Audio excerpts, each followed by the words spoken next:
কি দিদি ভাই, পরিবর্তন ভালো লাগছে তো? তোমরা ভাবছো হঠাৎ আমি এই কথা কেন বলছি। এটা আমার কথা না।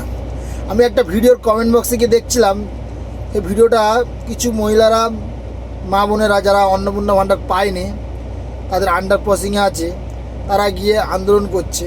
আর সেই আন্দোলনের ভিডিওর মধ্যে একটা কমেন্ট বক্সে দেখলাম এই কমেন্ট করেছে কিছু চটি চাটাগুলো, বাম ভাম ঝাম যাই হোক, তারা উল্টোপাল্টা কমেন্ট, উস্কানিমূলক কথাবার্তা বলছে। তাদের উদ্দেশ্যে একটা কথা বলি, আজীবন তো চুরি করে গেলি, বা যেই সরকারটা এসে কাজ করছে তাকেও শান্তিমনে কাজ করতে দিচ্ছিস না।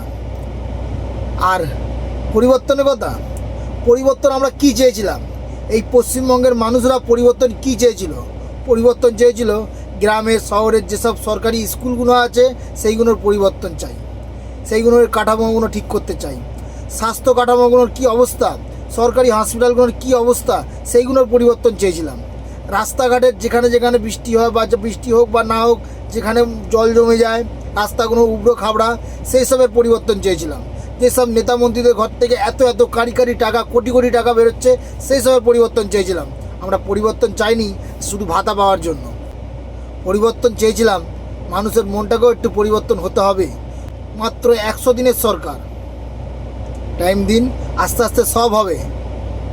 আপনারা যদি এই আন্দোলনটা যদি এই সব বিষয় নিয়ে যদি করতেন, স্কুল, স্বাস্থ্য, রাস্তাঘাট নিয়ে করতেন, তাহলে আমি মানতাম, তাহলে আমি আপনাকে সাপোর্ট করতাম।